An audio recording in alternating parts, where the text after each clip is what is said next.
আসসালামু আলাইকুম।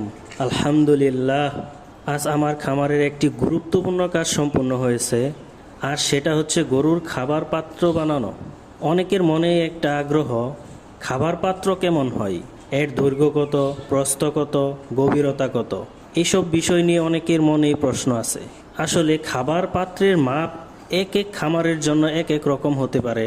আমি আমার জায়গা আর প্রয়োজন অনুযায়ী যেভাবে করেছি সেটা আপনাদের সাথে শেয়ার করছি। আমি মোট 6টা পাত্র বানিয়েছি।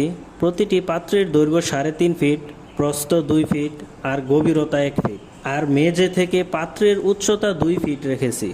গরু বাঁধার সুবিধার জন্য আমি লম্বা করে রড বসিয়েছি, আর সেই রডে চুরি লাগিয়েছি যাতে ছোট দড়ি দিয়ে গরু বাঁধলে উপরে নিচে সহজে নাড়াচাড়া করতে পারে।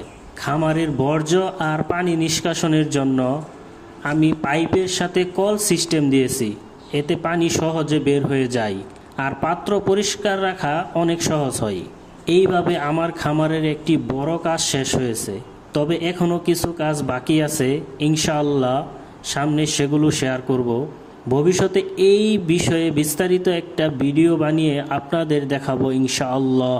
আমি একজন নতুন খামারি, তাই আপনাদের ভালোবাসা, পরামর্শ আর উৎসাহ আমার পথ চলার অনুপ্রেরণা। সবাই আমার জন্য দোয়া করবেন। জাযাকাল্লাহ খাইর। সবচেয়ে ভালো একটা অপশন। আপনি নিজের খাবার নিজে উৎপন্ন করার চেষ্টা করেন, খামার করেন, গাভীর, ছাগলের, ভেড়ার জমি কেনেন, সেখানে কৃষি কাজ করেন, মাছের প্রজেক্ট করেন, অন্য আরো অনেক প্রজেক্ট আছে, এগুলো করেন। ওই শহরের দিকে দৌড়াবেন না, ওইটা